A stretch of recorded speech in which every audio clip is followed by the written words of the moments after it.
good? Yeah. Cool. So that's kind of like the reason why we started doing these things. And that's the reason I'm going to tell you about my intro, the way I got started as well. And then from there, we're going to go on a couple key points, a couple things that helped me scale this company from literally zero, nothing to doing 6 figures a month. And move, from East Coast to downtown to eventually Beverly Hills, Westwood area. I'll go ahead and start it and dive in. My name is Rocky Singh Candola. I'm the owner and founder of Hair Made in India. I don't know how much you guys know about our story or if anything at all. For us, Hair Made in India started 10 years ago in an Alabama state prison. I was locked up. My old lifestyle was kind of basically hustling, selling on the streets, and eventually I wound myself up in prison. So while in prison, everyone's in there. We're all like doing our own thing. So, yeah. Is that too casual? I respect it. I just. Yeah, I mean, we all have our stories, right? Absolutely. And this is mine. I definitely 10 years ago, if you saw me, you'd been like, he's not about to do no business, right? So I started there, and everyone was kind of like doing their own thing. For me and my bunkmate, we were brainstorming business plans. Everything from restaurants to clubs to hotels to liquor stores to everything. And hair was one of them. So we would sit in our bunk underneath the bunks with a snuck-in cell phone, making sure the COs didn't walk by and see us. And we'd call out to his sister and to his girl and ask about questions about the market. How much does hair cost? Where do they get it from? What's the best qualities? What do people want? Things like that. And from that, I made a one-page business plan. On that one-page business plan, it was a very basic business plan, but it had an outline, an idea, a vision. 2 years later, I was out, and I had actually dove kind of back in the same lifestyle. I was like, I didn't know what I wanted to do with life. I didn't know what I was doing. I didn't have a job. I couldn't get a job at Burger King down the street from my house in Mobile, Alabama. They wouldn't even give me an interview. So I was like, you know what? Oh, that's hard. Yeah, it was. I was like, man, I'm gonna have to do business on my own. And that's why I started saying, you know what? I need to get out of the area I'm in, out of this country. And I went to India, and I went to India to start over. I quit, all my friends, my girlfriends, the money, the cars, the drugs, everything. Just like everything behind, and went to start clean. I didn't have the plan of hair yet, like in my mind. However, when I was in India, I was looking to do change my lifestyle after a couple months of living on a farm, being clean, working out every day. I started to say, you know what? I think there's something else I can do with my life. And what should I do? So I would start again, liquor store, restaurant, bar, hotel, club, something like that. I was always in entertainment, always in service. I always wanted to do something that brought joy to people, and entertainment's really good with that, especially like we do now. Hair, people all around the world are super happy and super caring about their hair, how it looks, and what they do with it, which is why this is such an important industry. So eventually I picked up that one-page business plan.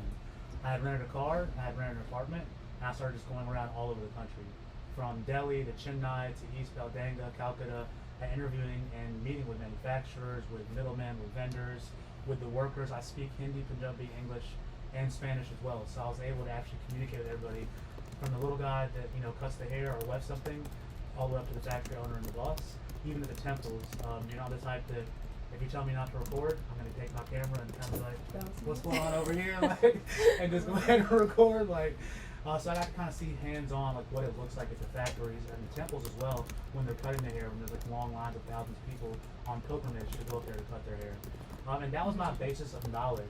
Before that, when I was sitting in prison, all I knew was from a phone call, learning about the marketplace. So from there, I made a business plan. I got all my logos, designed everything done in India, which is a key, clutch, important factor. If you're looking for all this kind of stuff done, I hate to say America's not the place, but it's not. India outsourcing this stuff to Fiverr, to Upwork, and to people in other countries to get better work done more efficiently, faster, and for much, much cheaper. The only thing you need to do is communicate with them, right? And it takes a little bit of language barrier sometimes, but you just keep trying. You'll get your point across. Try to have some phone calls with them on WhatsApp or Skype.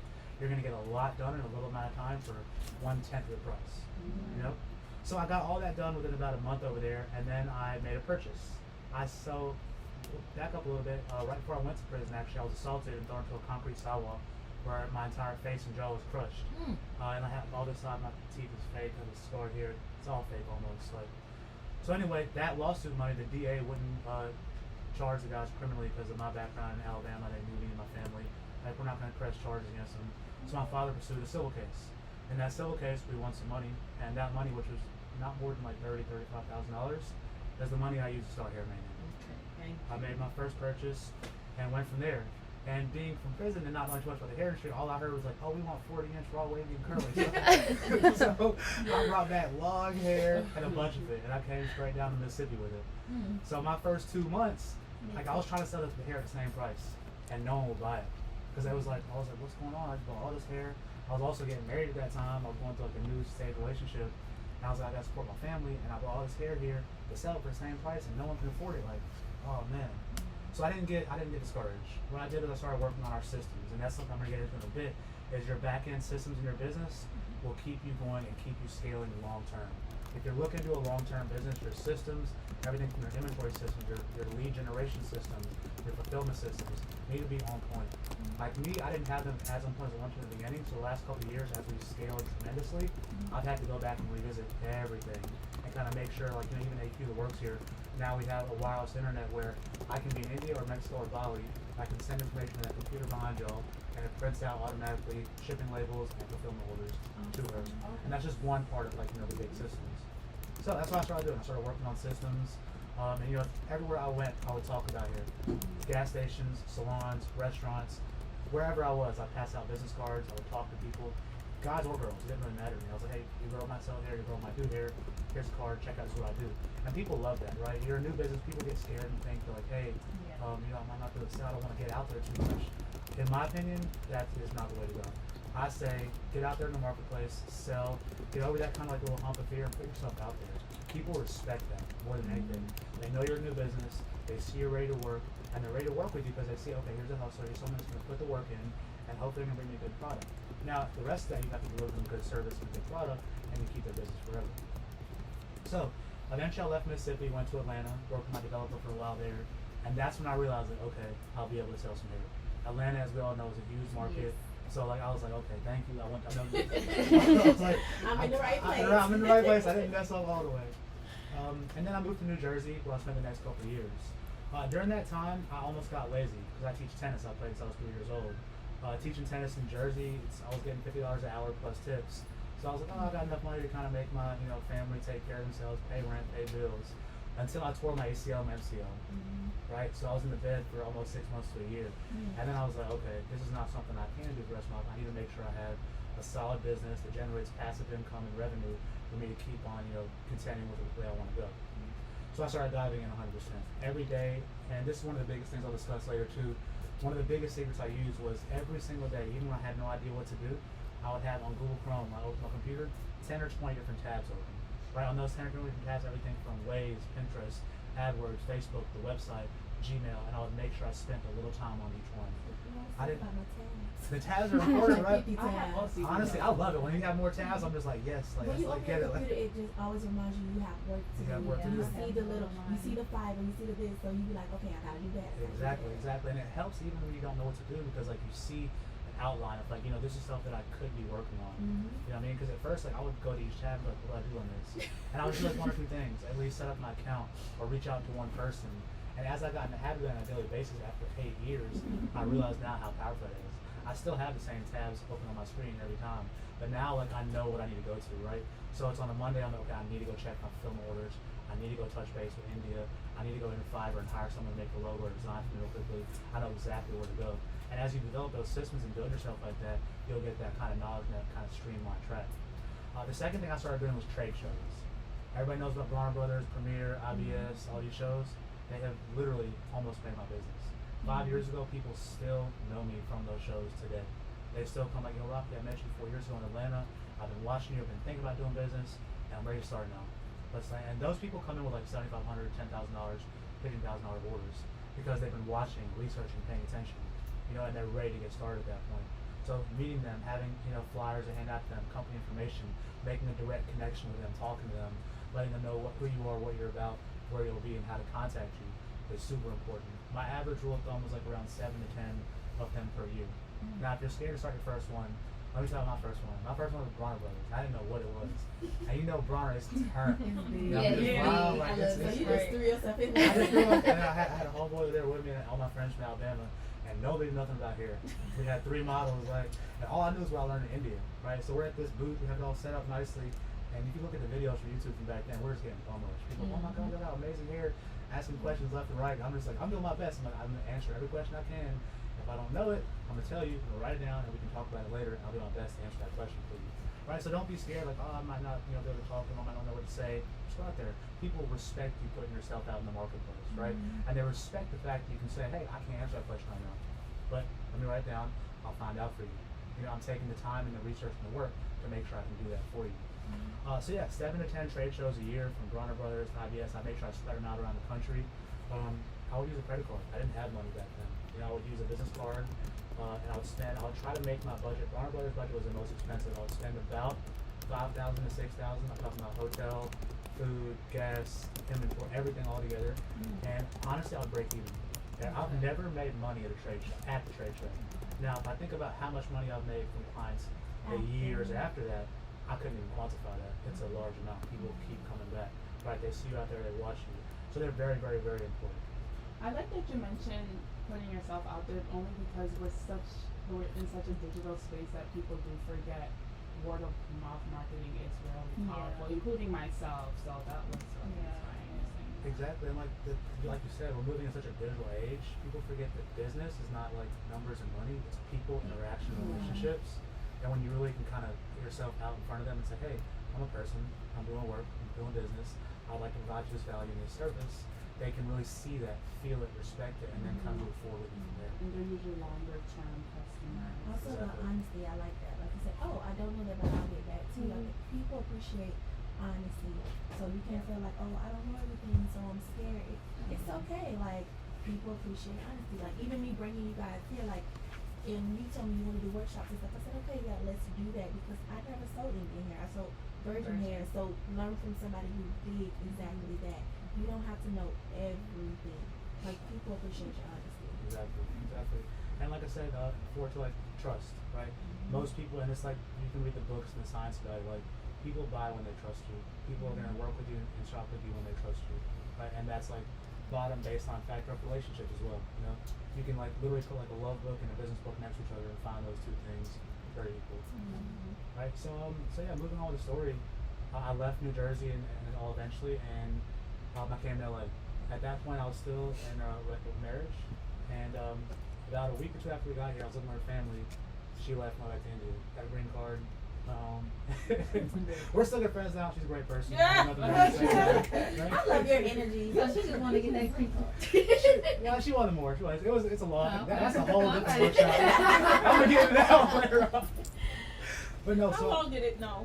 How long So did you're it take trying to you to get to that point? She's a good friend. She's wonderful. How long? Just give me that, and I You're won't right. take. That- I won't that's take a- nothing else. that- How that long took it an- took you to say those 2 sentences? So about 9 months ago. Okay. 10 months Okay. ago. Thank you. Oh, wow. And proceed. It took a while. I Right. had to grow through it. I had to Yeah. go Okay. through it. Listen, some of these lessons not just about hair. Yeah. You can go home with so much more. Go ahead, Rocky. Of course. So yeah, when she left, I was homeless. I was living with her family. I had nowhere to go. I was living out of a minivan. I had 2 big suitcases and a backpack of hair, and I walk around Crenshaw, Inglewood, Beverly Hills, South Bay, Grenada, everywhere, and go salon to salon. To be totally honest, at this point in time, I was pretty depressed. So I was even like drinking for like during the day, right? But I was still meeting clients every single day. I'll call them when the phone ring. I'll say, I'll come to you right now. Oh, you're an hour away? No problem. I'll be there in an hour and a half. I'll meet you right there. And people started to see that. Some of my clients today, you can ask AQ and you can transfer the stories. Like, they still come in and they say, yo, I met Rocky when he was living in a minivan in a parking lot. He was sitting by some like tires on the ground and stuff like that. And like, they respect that also, right? And I wasn't afraid to put myself out there. I had tasted a little bit of Cali and seen that like I'm gonna fit in really nice in not only this environment but this marketplace. My family's like, come home. My friends like, what are you doing? Just come back to us. Like, we're good here. And I was just like, no, I'm gonna make it work somehow. So me, convicted felon, no job history, no bank account history, I couldn't get a place. So eventually a place downtown LA across the street from Staples Center said, on email, I didn't even see the place. They're like, if you show us X amount of dollars in your bank account, we'll let you move in here and we'll let you, it's a live work loft. I use the first 400 square feet for business and the back end for living. And I said, okay, you can live in here. So I didn't even have that much money then. I had to take out a loan from Cabbage and these other small companies that charge you like 80% interest rates. and pay it back. But I did it. And you know, I would never recommend anyone to do that if you don't necessarily all the way have to, or you have an actionable plan that's going to be okay. I'm going to lose, you know, this much money in interest, but I'm going to start my business like this. You know, otherwise I can never, from a good place in my heart, say take a loan like that. But I did. I took it, and that was about 4 years ago. And from there, things have just taken off. I kept that showroom downtown open almost 24 hours a day, 7 days a week, and I worked my butt off. Like anytime the doorbell would ring, I would come answer it. I'd have hair set up there. I would still go do meetings. I had started building a system of fulfillment, of packaging, and yeah, about a year ago, I gave all that away to him. I was like, you know what? Everyone thinks I'm successful because I have some spot downtown LA. I'm not happy still. I used to live there, you know, in like a bad energy kind of place. I'm gonna give it all away. So I gave pretty much everything: my suits, my clothes, my shoes, everything all away. And I have one suitcase now of clothes, a backpack, and a big suitcase. I love it. I do. I honestly do. You could. I don't have like anything. And I'm so happy like that. You know, like, see it. like I love it. I Rich love and it. soul. Yeah. It is. I mean, it frees your heart and it takes weight off you. Like for me, I was always worried about it. Wait, what? What's his sign? When's your birthday? February 14th. Oh my God. Rocket. We're gonna talk about Your moon sign must be something else. I've been with the Aquarius 5 years. Really? Okay. I know we're a lot to deal with. You can ask her over there. Oh yeah, What are you? Gemini. Oh yeah. Yeah, it's a fun combination, right? Yeah. So a year ago, when that happened, you know, I was still I was doing, let's say, roughly on average 30 to 40K a month. You know, and this from 5 years ago, I was like, how do I do 5K a month? You know, so even when I got this point, I was like, wow, how did I make it here? And my parents, my friends, AQ even told me, she's like, what are you doing? Why are you leaving this spot? And I'm like, man, I'm telling you, like, I just don't, I'm feeling it. I don't feel like this is right. That's one big thing when it comes to us entrepreneurs. You gotta go what's in you. Yeah. Like you have to go with what's in your heart, what you feel is right, and you follow that, you won't go wrong. I can promise that. It might sound scary to say that, and it is scary. It's scary to me. I didn't know I could get another spot even, but I did.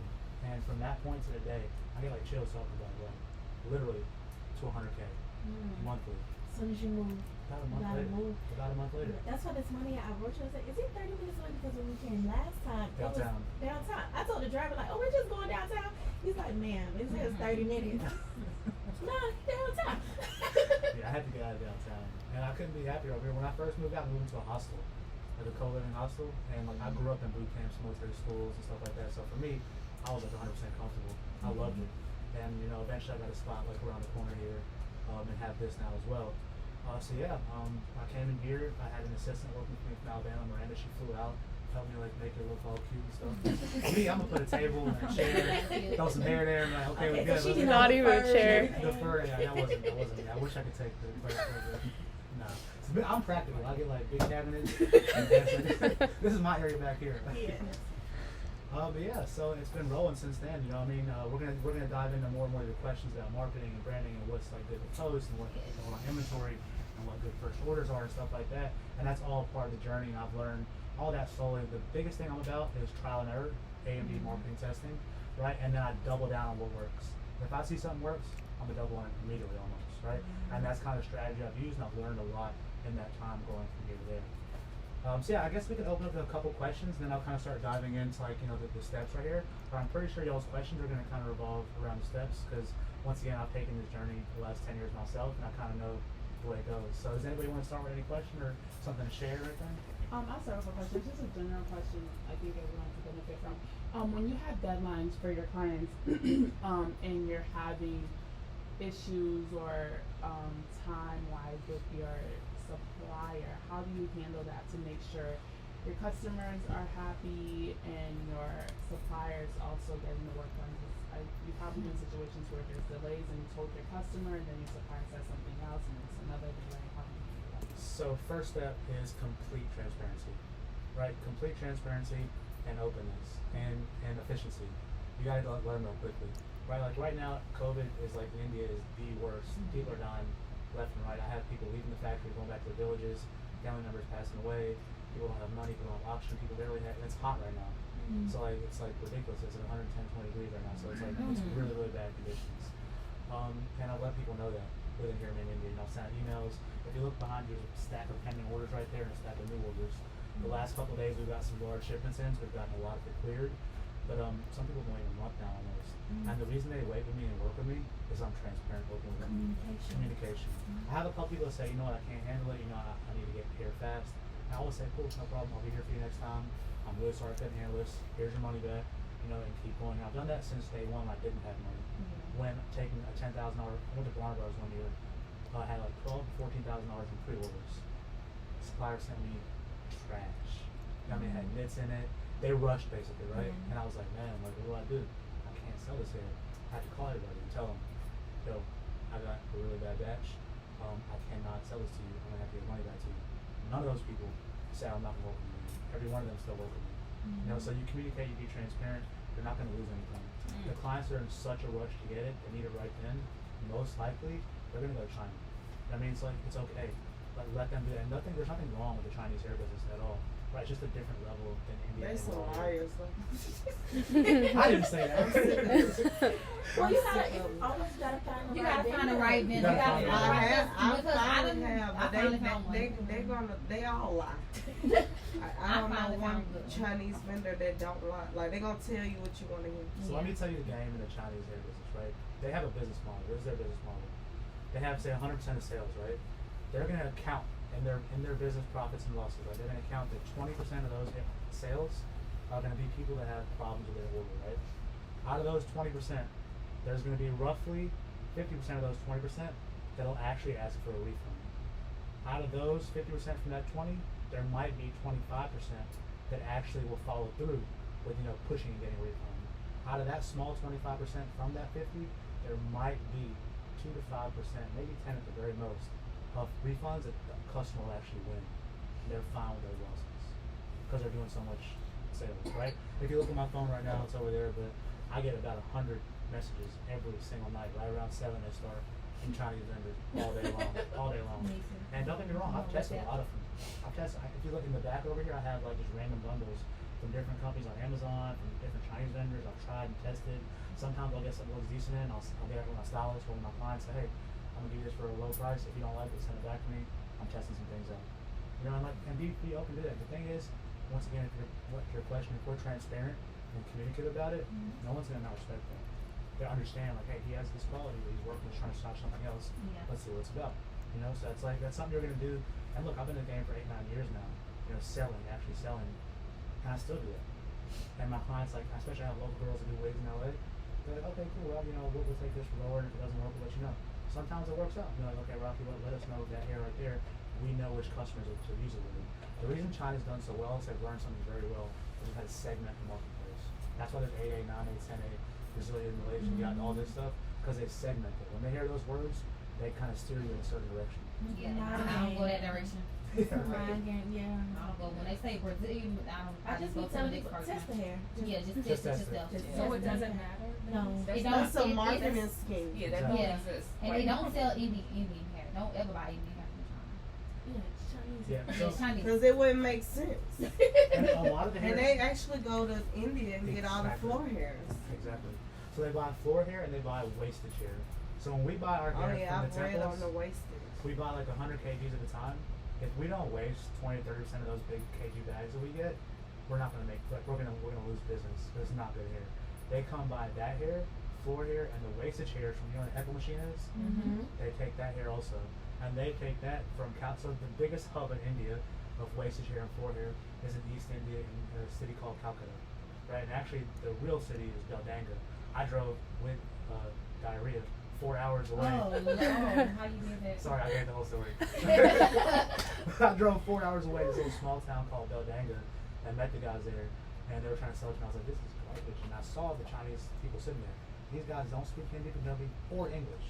They have a contractor in China that sits there and calls in, and they just grab the bags and ship it to China.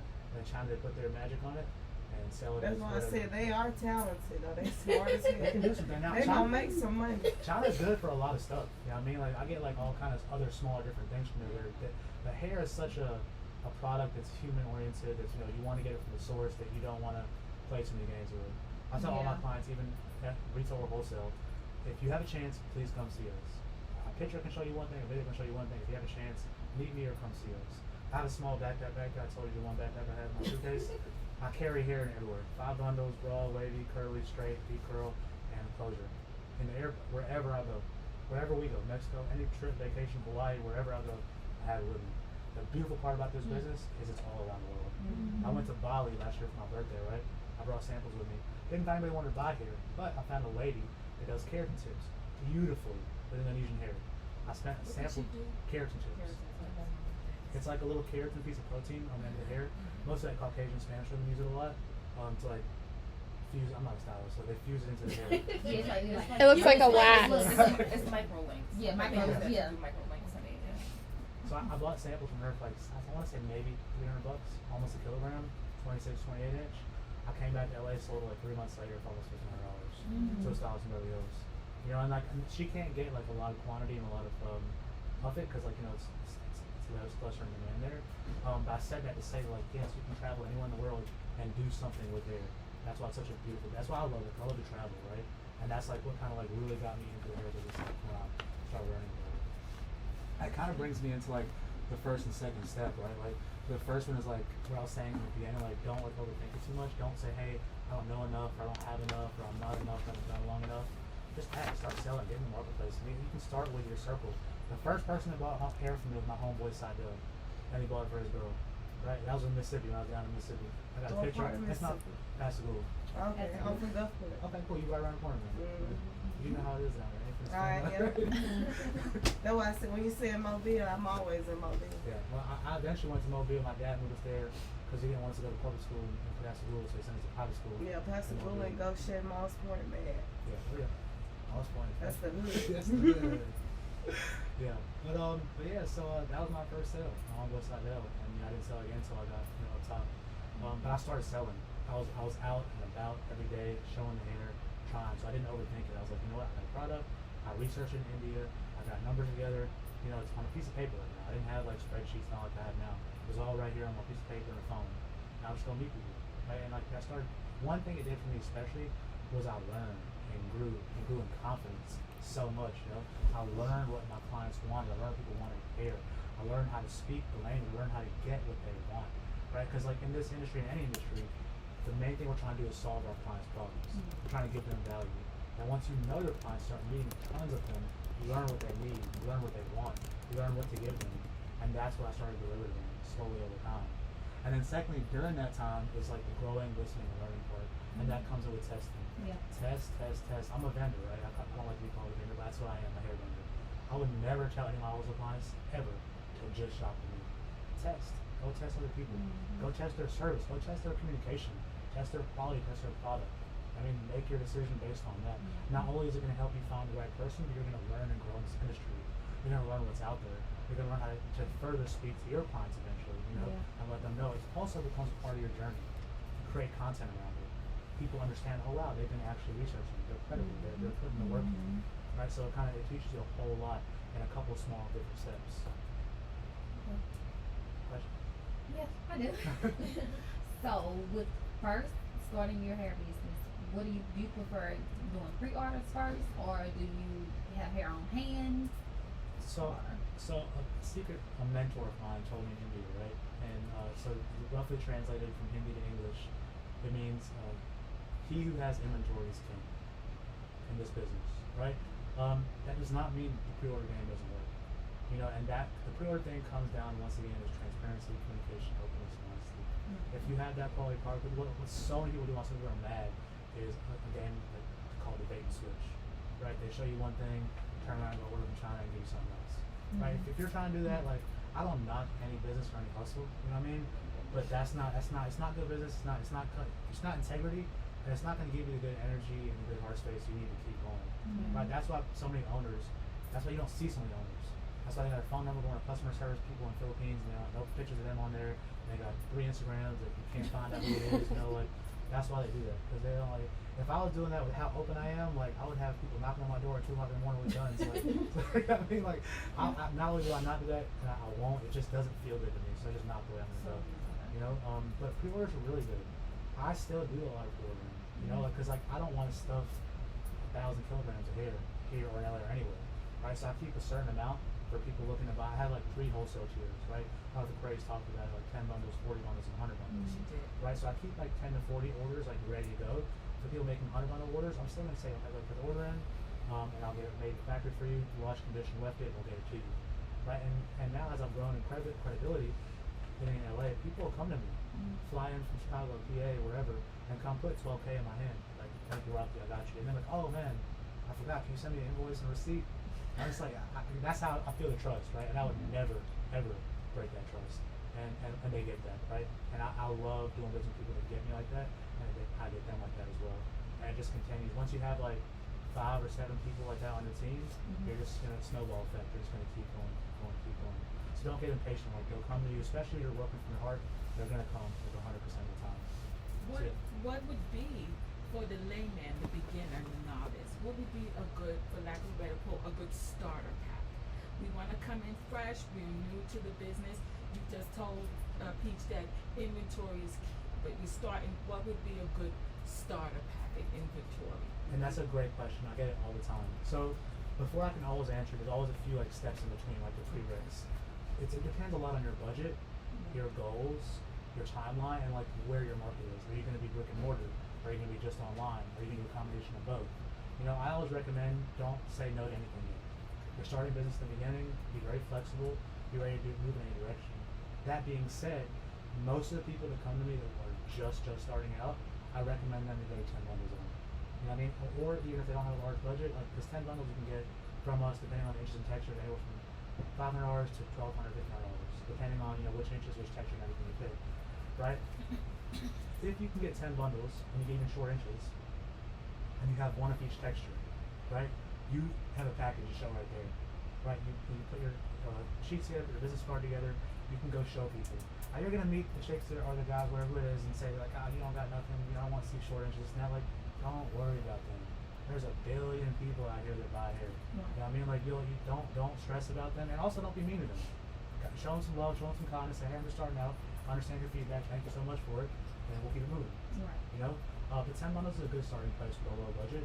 And I would say, you know, either 2 options. 1, get a variety pack, or 2, get sets.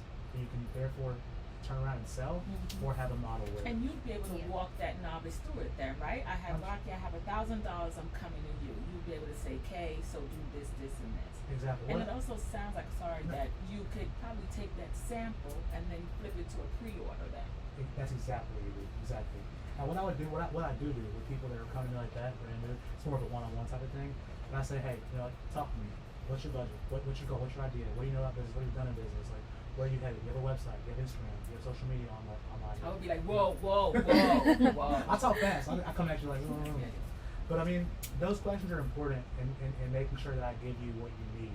Right? The reason I don't do cookie cutter packages like China, like 14 threes and 18 threes and 20 threes, I mean, it's because I want my owners to be empowered with the fact that they pick this, they get what they want, and they're about to go into the marketplace confidently knowing that. You know, and that has, it's been tough because a lot of people call me like, can you put a package together for me? I'm like, well, can you slow down for 1 second and just talk to me for a minute?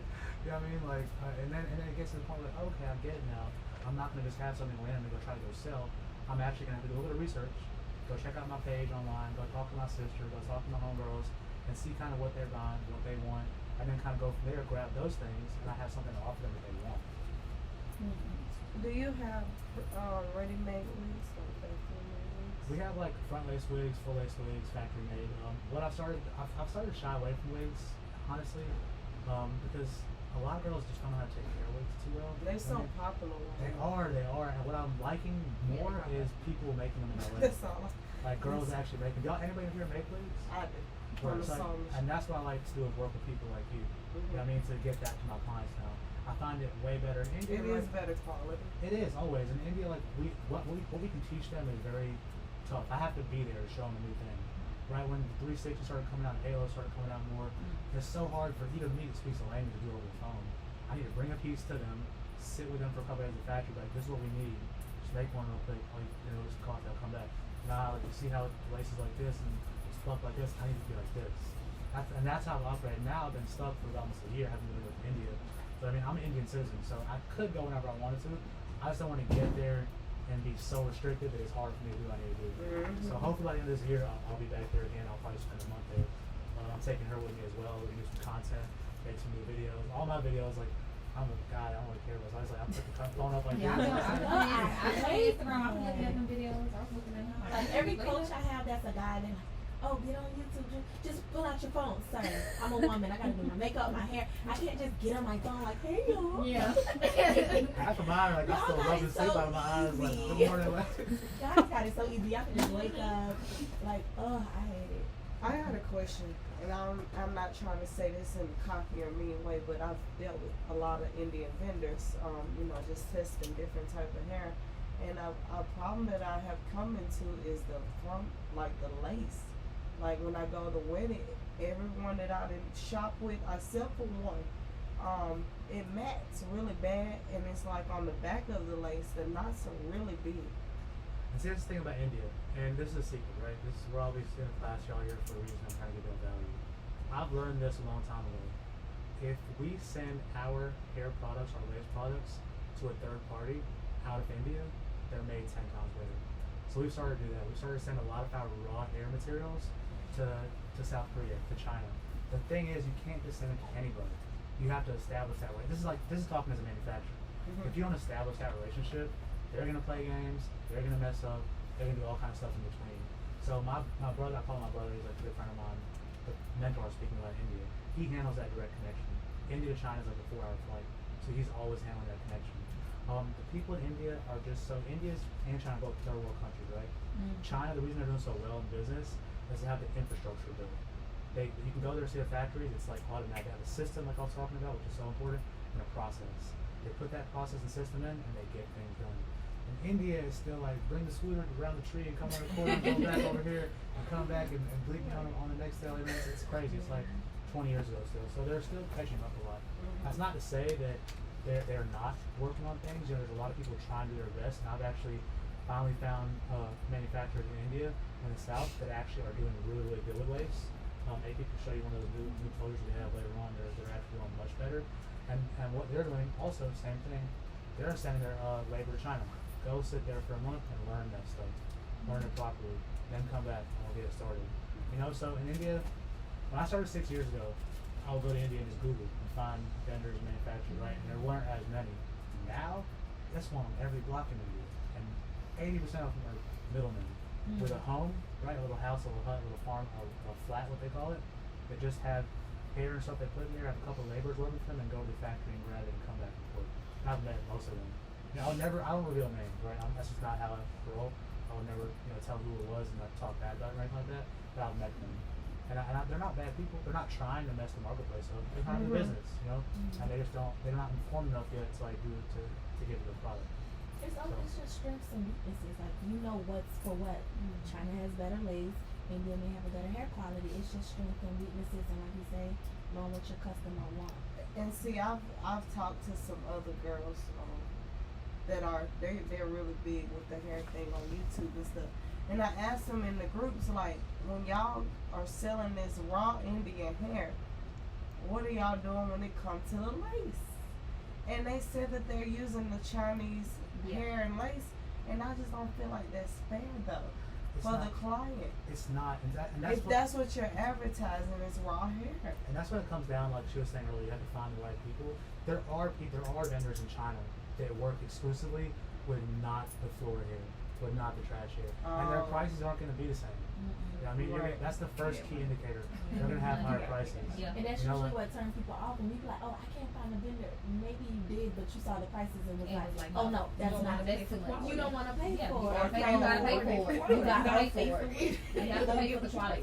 Yeah, because I was asking them, and then one girl told me, she said, well, that's just how it goes. I was like, man. If I'm a customer and you telling me you're selling me raw hair, why is you giving me a Chinese? Break it down and explain it to them. But that's what they do. That's what they do with the raw hair in China. They give them virgin closures.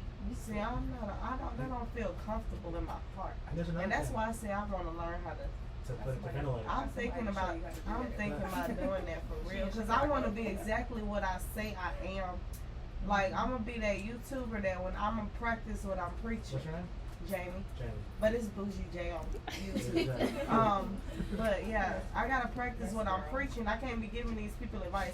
Okay, this is how you start your hair company. Like, no, I wanna be exactly Bougie J. Like, that's why I like raw hair because it go with bougie, you know. So it's just gotta match. I can't be lying to people. Of course.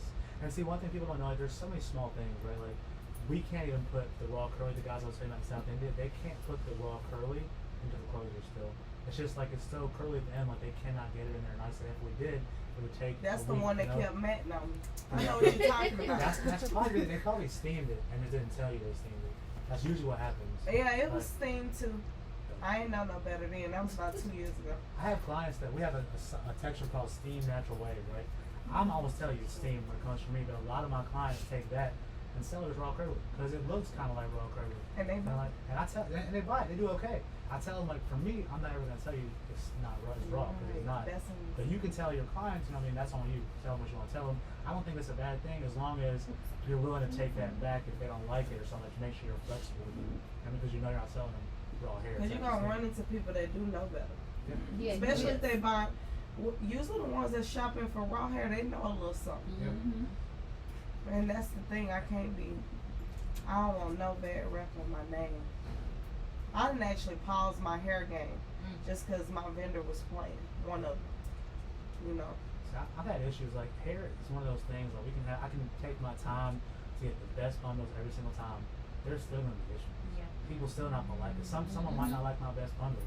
It's just how you handle it as a business. And some of them don't know no better. Yeah. Exactly. That's They're it. not taking care of the hair. And So then they they, make it seem like your hair better. but they yeah, don't I take done care seen that before. I have like 5 or 6 bad reviews on Google out of like 80 or 100, and those 5 or 6 are from wig clients who wore a wig for like 3 or 4 months, and never washed it, and came back like, oh, what's going on with my wig? I'm like, Because you ain't taking you gonna take care of it? Nah, Like, they figure they paid all that money. Ain't supposed to do You're that. supposed to do that. You gotta take care of the hair like it's your hair. Right. and that comes down to like communication once again. Even on your website, it should say like, you know, this is raw hair. You have to maintain it. You need to take care of it. Raw hair is a lot of maintenance. Yeah, I think it I is. put a relaxer in mine because I couldn't get it to do what I needed to do. I did because it was real poofy, and you know, Yeah. on the coast is the humidity is bad. Yes. It was like, Girl, you ain't perfect. I showed it and it What you worked. do just for me? I went to my hairstylist and he put a professional relax in it and it worked. And cue back to like, It was his idea. He was like, "Girl, we're about to put a perm in this thing." He agreed. Oh my God. Yeah, it worked though. Girl, you got hair in the dryer, you perfect. I tell you, when I test my hair, I show out. I do some crazy stuff. But you know what? It has shown me what's good and what's not. So. Okay. I want to move on to number 3 and 4, y'all. In systems, I've said a couple times, you have to understand how important it is. Who's in here trying to build a business that can flip $1,000 in a week and then be out? Who's trying to build a long-term business? There we go. Systems is where it's at. Systems is what you got to have. Systems is what I work on constantly every day. The reason I have a team now so I can keep building my systems. I use a CRM called HubSpot. It's a $15,000 a month or a year software. I started out with the free ones. You do not have to have that one right now at all. Don't think. There's so many free ones you can start with. Start with those. Start building your client list, your lead generation. Always keep your paperwork. Be meticulous about it. Especially for chargebacks. This industry, you're notorious if you know about it. If your paperwork is good, you have your emails, you have your receipts, you have what's in and out, you're going to be protected every time on them. And then in step 4, it's the same thing. A chargeback is when someone tries to order something with you and then call their bank and say that They didn't. Oh, I know so many people that do that for real. No, that's it's real. I had a It's girl some here scammers. in LA do that to me. It's still on my credit report actually. She paid with a bank transfer somehow $9,000 in ACH and pulled it back 6 months later. I called them, I had detectives on it, I had everybody on it, and then into it, the company that processed it is still like coming after me today. And I'm just like, y'all can keep that. My credit's good anyway with that on there. Like, I'm not worried about it. Like, I let it ride for 7 years, and I'm not paying that. You know what I mean? So Eventually it'll come out. eventually, exactly. But I mean, what I did is I was like, you know what? I'm about to learn. So I took Verify. I read. Like, I'm talking. I spent hours and weeks just reading about ACH, about the CVV codes in the back end, about what you need to have for proper security checks, and making sure that all my online systems and my Clover system in the store matched every one of those. People call me up like, can I change my billing and shipping? Like, no, sorry, I can't. I need you to have the same one. Like, if that stops business for you, I'm really sorry, but usually it won't. They might act like it does, and the people that act like it do are probably the ones trying to scam Yeah, you. they're You trying know? to scam you. So like, don't be worried about like that. You know, there's always a way to do business. And if they want to do business with you, like they'll get their credit card numbers and address and shipping stuff together. That's really important. Can you say how to prevent the chargebacks? Yeah, so preventing chargebacks is a big, it's like a whole course almost, right? I mean, the biggest things is, the first thing is your paperwork needs to be meticulous. That means your receipts need to be taken in properly. You need to make sure that on the back end of whatever system you're using, and who's doing sales right now? What do y'all use? Shopify. Everybody Shopify? So through Stripe, Shopify through Stripe, Stripe or PayPal? Stripe? No? So I don't have Stripe, PayPal. I took that off. So- Take it off. PayPal sometimes. yeah, so the thing was with PayPal now, I gritted my teeth with PayPal for 3 years, 4 years, and I kept going with them. And now, I love them. You know, PayPal offers me a working, you know what working capital is? PayPal offers me working capital up to 100K. I mean, per year, we're only paying back about $7,500. And they take it out of my sales. It's a good program. It's a really good program. You just have to Shopify has work it with too them. now. Yeah, Shopify has Working it. capital? Yeah, and Stripe. With Stripe integration, Stripe has a really strong security measure check in the background. You go into your Stripe account and you change it on there and say make sure the CVV matches, make sure the billing and shipping address is the same. I even put amount filters in. So if someone spends more than like a certain amount on my store, it stops it immediately, it authorizes it, and it holds it for review.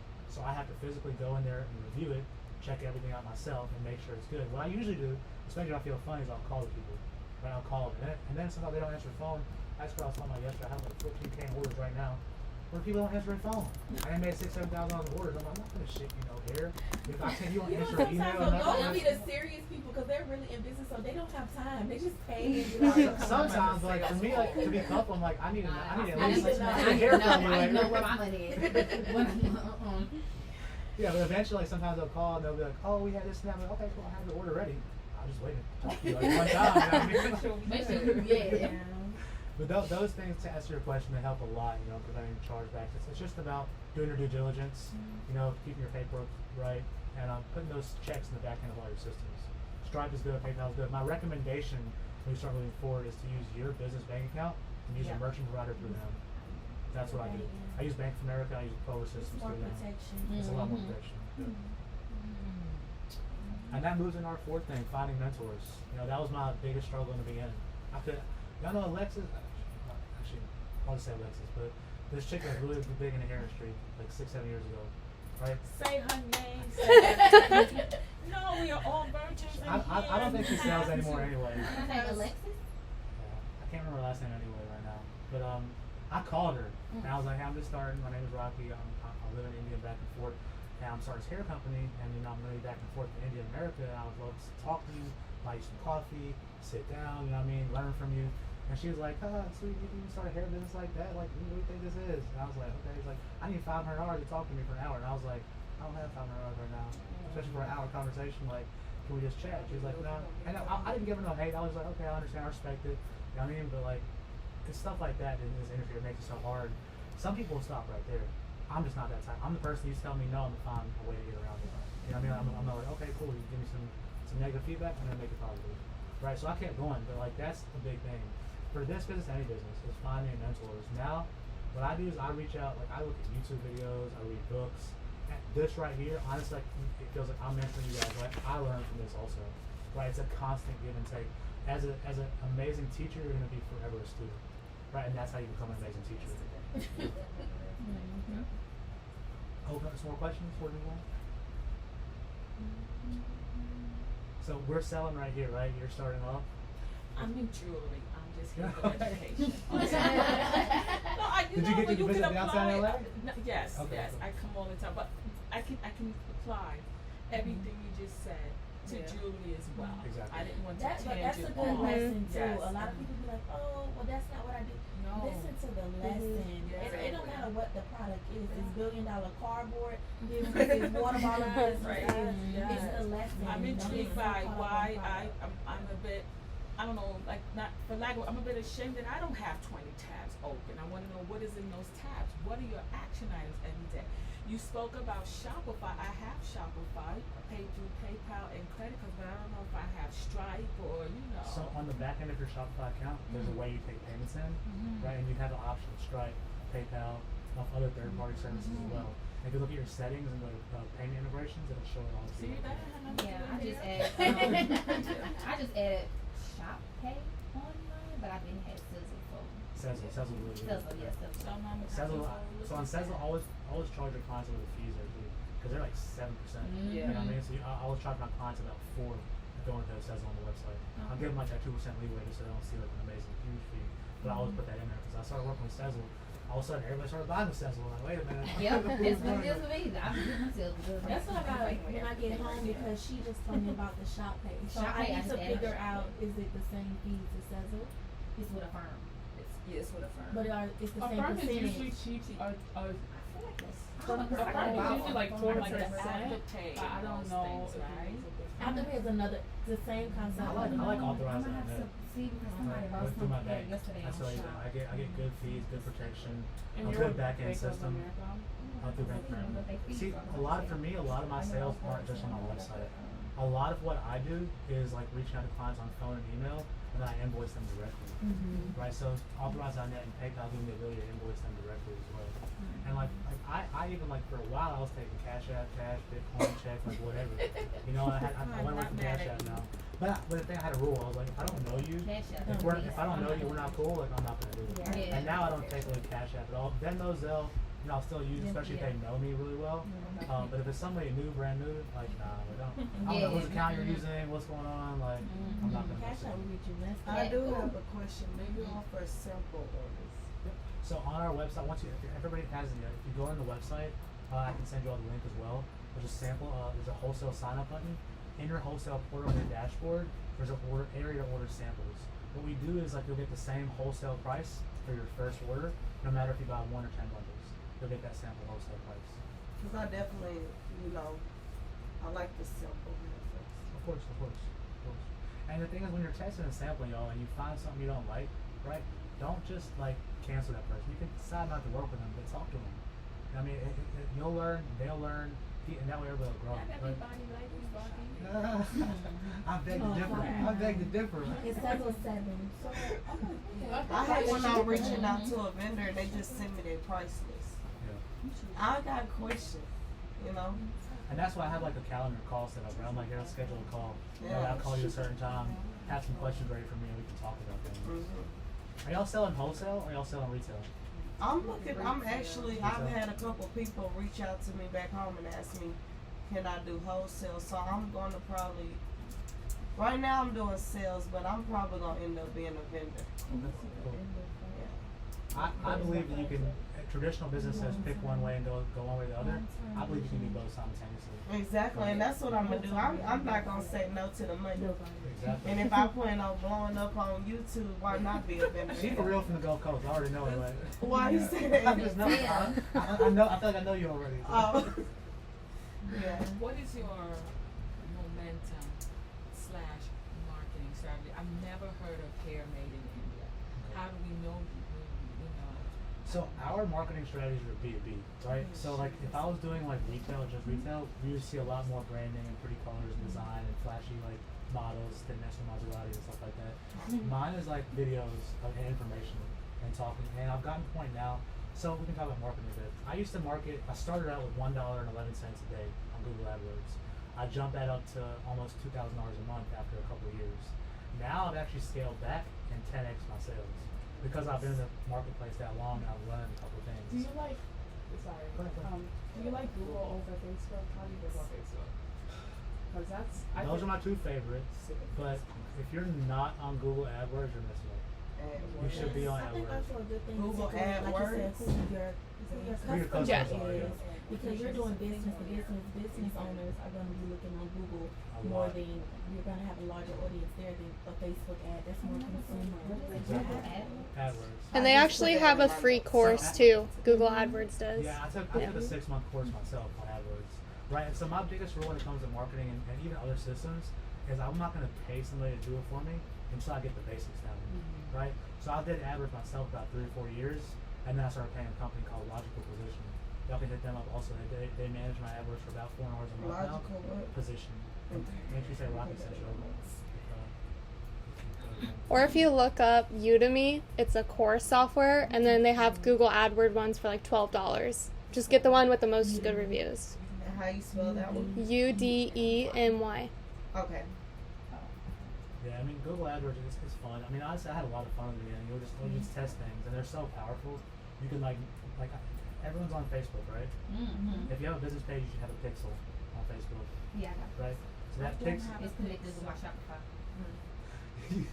So Yeah. it's not complicated to get a pixel. You can basically just go to your settings. But I had that done mine a long time ago. You go to business manager, and it'll show you an area to like create a pixel, which is Oh, a code. yeah. And you put that code in there. It starts tracking your clients, right? So later on, your visits.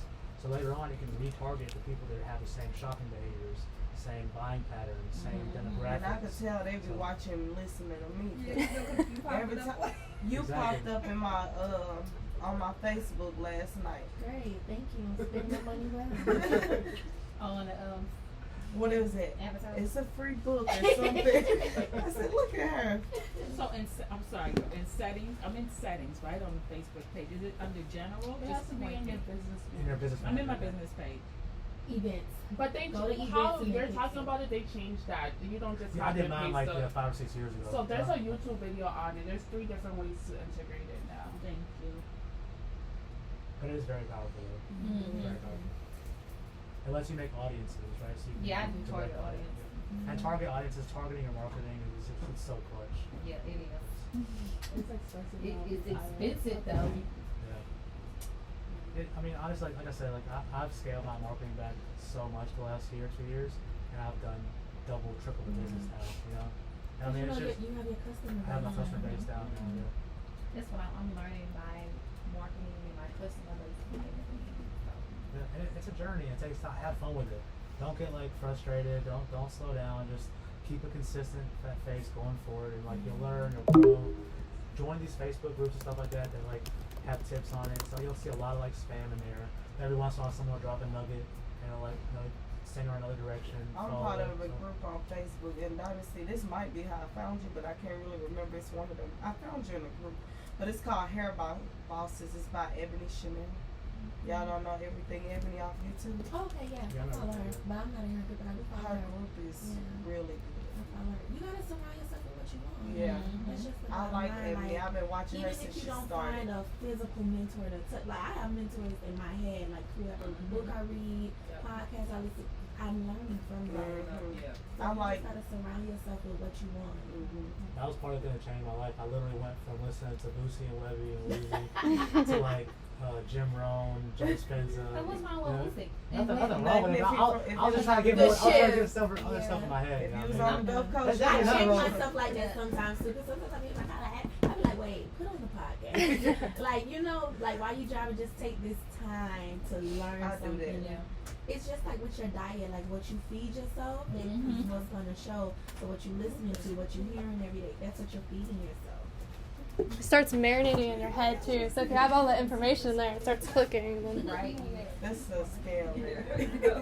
I hope so. That's true though. And I love what you said about testing, because a lot of people like to skip that stage of it. Like you're not gonna know what works until you test it out. Everybody wants to skip that stage. Like even when people with the Facebook ads, oh, that was set me up for Facebook ad. It's a lot of testing for Facebook ad and a lot of data and a People lot. do that other Skip thing and that. they think Like, they you just wanna put the skip money it. in there and the Right. stuff. Then they mad at you like, oh, It didn't well, how you work. making all this money on Facebook and I ain't, baby, this your first. Yeah. You didn't have a pixel, you didn't have That's like a part of marketing is A/B testing. Like even physical everything, it's just testing things back and forth to each And other. actually, Right? Facebook will call you. They call me.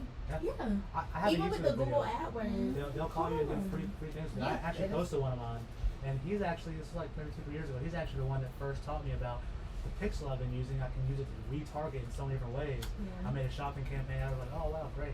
And I started targeting retail clients a little bit too. You know what I mean? Because like I've been like, if you like this, bring this to one of our last things too. I was talking about is I did it by accident, right? I made myself the brand by accident, literally, because like I didn't feel like going out to do a big photo shoot. I hate trying to get models together and make stuff look pretty. And I was like, I'm just gonna talk to the camera and put a wig on and laugh and smile and play games. You know what I mean? And it worked. It literally worked. Now on my Instagram, the only thing that people like though is a picture of me holding some hair. So I gotta take pictures of hair in all the different ways. But it really is true. It goes back to what we were saying earlier about putting yourself out there. Yeah. They want to see the owner. They want to see the owner working, put themselves out there, being credible, being transparent. Yeah, I was gonna say they were talking about that a lot yesterday. So what is your opinion of being the face of your brand? So everyone has their own opinion, right? For me, I love it and it's worked for me. However, now that I'm getting larger and larger, I'm trying to distance myself a little bit more and more. I'm actually, like I told you, I'm starting like a new business and heading a new direction now, and doing more coaching and dealing and events like related to wellness. But it's hard for me to pull back now, you know, because now they're like, hey, we want you. Like, where you at? Where you at? You know? Yeah, they want you. But you know, like I said, it's a journey. I'm gonna figure it out. I'm not gonna be like, oh, I give up. I can't handle this anymore. No. I'll figure out how to I navigate feel like through it has to be some form of face because we gotta remember we're selling to people. So even when you think of big companies, the Pepsis, they always have a person. Like Michael Jackson was for Pepsi. When Chris Brown did it, you gotta connect some way. So most companies like to pick one main brand ambassador. So if it's not gonna be the owner, you gotta find somebody that people are able to connect to. Connect to. Or a way if you don't want a face, because I've had a natural hair care brand. I didn't release that I was the owner until like a year later, and I also drop ship too, and I'm never the face of my brand. But you still have to find that way to relate to people so they can at least feel your personality. But they if you see don't want to show people. your face. You get what I'm saying? You don't Oh, say you're the. You don't say, hey, I'm the manager, but they see you versus just seeing a product. Like if you just posted pictures of the bottle all day versus showing your before and after. Like they gotta see something. You could show pictures of your clients too if you don't want to show your face and you be the brand, make your clients be the brand. Because people like faces, especially in this industry when there's so much confusion. The people who are willing to show their face, they instantly can connect more because it's like, okay, they're willing to back up their brand and be out there. Like with him, that's why he grew so much, was because he was putting his face out there and there was an actual person to talk to. It wasn't just these pictures of hair and then you don't know who's running it. You know, it could just be a spam account. I Yeah. was in the middle of confusion, right? And no owners showing their faces, nobody doing anything. I was like, you know what? This is what I'm gonna be. I'm gonna be straight up. I'm gonna let everybody see me. You know what I mean? Like some people, like you said, some people like me, some people don't like me. You know, it's all good. You know what I mean? It's the best. I wear my hair myself because people like. It's I a get trust like, thing you know, like I we wear talked it. about. They're like, oh, okay, I actually see somebody first. You know, so many boutiques out there, the little vendor photos, everything's fake. So when they finally see somebody, it's like, oh, okay, I kind of feel a little better spending my money because, you know, if I got to roll up a rocket, like, you know, I know you. You know what I was thinking of, and I ain't trying to get off topic, but in Atlanta I have found, you know, where you can go and buy all the beauty supply stuff. And I was like, hey, they should open me a beauty supply with the Asian people on it. Don't want nobody to know I own it.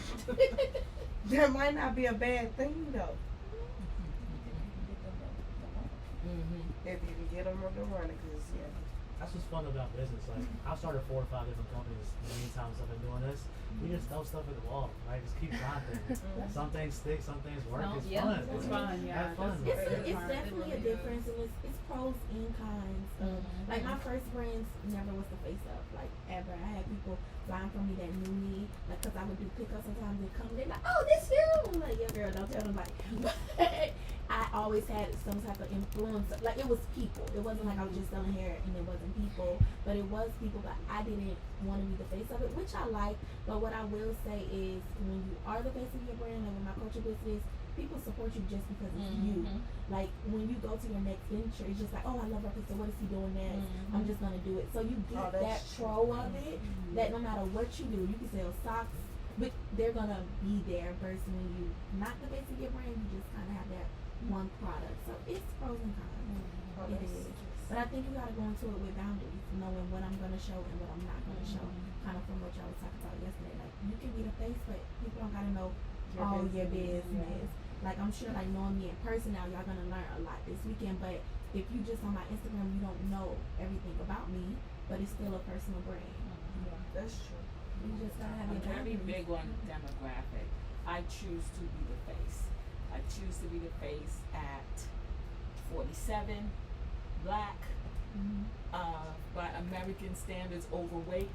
You understand? I want to, I want to be because when you look at social media and pop culture and all that good stuff, we fall off after a certain demographic. So I want people to know we are over 45, 55, 60, we still out here. Mm-hmm. You know, I say this with pride. My kids are grown. I want to be a hoe out here. I want to be out here, right? And I say that I want to be out here. It's time to I get want off the porch. You know, I want to speak freely and say I want to fuck everybody. Sexy and no, I'm married, but in my mind, right? I want to live. This is what we see. But you want to keep that young I want to energy. keep that young energy. We are no longer. You're not your mother's 50 anymore. When you look back, That's true. you're not your mother's 50. You're not. So I'm about to be a grandmother. You understand? I could be a grandmother and still be a little shoulder. You know what I'm saying? And be black and be look good. fat. Okay, to standards and be. If I could, I want someone to look at me in my demographic and be like, you know, that's okay. I can do that. Do you know what I mean? Well, it's So powerful that's why. because a lot of people are behind their phone and they may feel like they're the only one. So when you are that person, they're like, okay, I can relate I to can that. do that. Even with Yes. business and like coaching, a lot of times it's just a lot of older white men. So if you're just in all these old white born men, and then like you say, you saw my ad and you finally see this young black girl like, hey y'all, you're like, oh, okay, I like her. I can relate to It's her. the marketing. That's where I'm stuck. And So again, I took from you. I took a lot from you now. From all of you, you know. And what's crazy, like we were saying, a lot of their marketing people, like you said, the older white people that are doing it, that's their marketing, is to make sure that we don't feel like we are allowed to step in that game. When I started my vacation rental company, right, everybody in that area told me, Rocky, you're going to fail. You can't do this. This was a year ago. You're not going to make any money. You're going to lose your condo. We need to give us 25 to 27%. It will make sure you're good. 6 months later, my condo is booked until 2022. Right, I'm looking for my next one. They make you feel like, oh, you don't look like us, so you can't do You it. can't Let do us it. be the face and just take your And just money. take your money. No. But that's kind of what's so good about being a minority. Really. If you're the It's underdog, all a still make challenge. money. It's always up, Well, always up. especially when the minority are starting to become the We majority. So coming. Yeah, exactly. people want to see Coming. somebody of color. Like, okay, I see him. I relate to him more. Even it's great how you start your story, and I want you guys to always take from that. Start with your story and your brain, because you didn't know him, but as soon as he started his story, everybody was like, when you start your personal story You and said your that, I was like, truth, oh. if everybody knows somebody that's been through something, so And they can everybody relate. got a pass. You know, And- you're not just a blank canvas anymore. And let me add this in as to what you're saying, right, about you're kind of nervous about doing that. It took me 4 years to have the guts to say the story. I used to tell people like a little made up story about in the past. I went to India, I met a guru, this and that, because I was ashamed and scared. I was going to lose business, clients aren't going to like. My parents are a big factor, right? They're Indian, they're traditional. Like, Rocky, don't talk about this stuff. Hush, hush, keep it quiet. You know, so I was like, just not saying anything. When I was living downtown, eventually got to a point one day, and this is when I started doing my podcast, I started sharing my story to the world, not just from the hair industry. I was like, you know what? If I can't be me and be real, I'm not gonna go do this anymore. I'm not gonna last. I'm gonna have to tap out after a while. And that's where it started. It was about a couple years ago when I actually started saying, you know what, this is my story. And the first people I told to were clients that walked into my downtown place. And I paused for a second and I was like, I'm gonna tell them. I told them the whole story and they were just like, I leaned in. yo, we're gonna work with you. This probably gave more people hope than you think you did. You never know who you're talking to. Yeah, you never, yeah. A lot of people be on hold. Sometimes you feel I guess like for me it's just that I've always been like a really private person. So trying to separate and it's like just a couple people that I have talked to and they was just like, you know, well, if this is where you're gonna take things to, if this is what you're gonna do, you know, once you get successful, especially nowadays with social media, everybody wants to know the person behind the brand. Yeah. And I'm like, okay, and me, I was just like, nah, like my product, because I'm selling you good product, you don't need to know nothing about my son. You don't need to know about how I'm living. You don't need to know what I'm driving. Like, that's not important. This is the product. I got a good product, and if you want to know how I'm getting this product, whatever, I'll run all that down to you. But they want more than that. And so I'm struggling with that portion But you of it. can Like, give them what you want. You can still be Yeah. personable without Have your being boundaries. You don't personal. have to tell them your son where you live in. Like you already said, you're naturally doing it without realizing you're doing it. You travel so much, so that lifestyle is gonna sell your bikinis. They don't gotta know who you traveling with, how you, where you living, but just you out in the Enough. pool and showing just personality is enough. there you go. It's, When I'm on vacation. yeah, I think a person you So can no, relate to yeah. probably is Jay Nice. Like she has a kid, but she don't really put Yeah, I that don't part put of my her son life on social out media, there, but she's yeah. still a very big personal she's brand. We personable. feel like, Okay. but we don't know nothing about her family Oh, life. share her people. Exactly.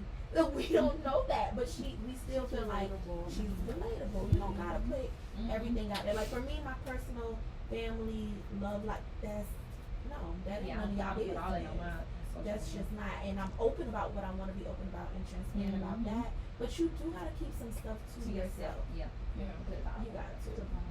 And you don't have to tell your personal story, but you can tell your business story. You can tell them that you're trying to find good hair and you wanted to build it, and then just focus on that part of it. Yeah. That's the part that they're going to be the most interested Yeah. in. anyways. That's what I But did. your That's what I did. story was very interesting. And like it Yeah, it won took me me by over. surprise. I Like was like, you know oh. what? That's what's up. But very inspiring. But It is really- very inspiring, and I would never be ashamed to tell nobody that. We should tell his story, right? Yeah, he shouldn't be at no. No, always you would tell. go. I would go and tell me. What your they say, story. that's a testimony at the end of the day. That's a living It is. testimony. And it's all about how we view things. Like I was viewing it as like a shameful, negative thing 4 years ago, and now now I'm moving into like doing like podcasts. With my girlfriend and I were doing like events, wellness events, trying to help people. I knew it. When he said ask her, I already caught Yeah, that. I was like, okay, that's it. Drop little subtle hints in there. But now, like, we're moving into that kind of space now. Like, now I'm realizing how much my story, because, like, my story goes back to 11 years old. I was kidnapped as a kid. I was sent to Mexico. I was, like, handcuffed, my feet and hands behind my back. No. And that was, like, one of 2 or 3 places I went to. So, like, now that I'm sharing all this, I'm realizing how impactful it actually is. Versus, Wow. like, being Very scared of impactful it. now, with all kind of That's so situations. sad. That's so sad. My parents just didn't know where they were sending me. My dad's a physician in Mississippi at St. Louis Hospital, and he was just looking for a newspaper ad that said, got a bad kid, wanted your family back. You know what I mean? Like, Oh. they just pressed the number, and all of a sudden, 2 o'clock in the morning, I was handcuffed and sent to Mexico.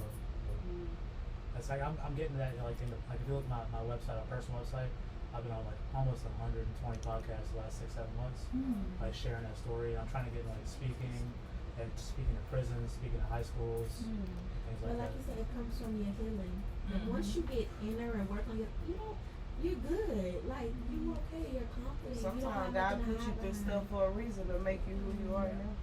If I could tell you one, like, it sounds like a business tip, but it's a life, business, everything tip. The biggest, beautifulest blessing that's happened is me working on myself.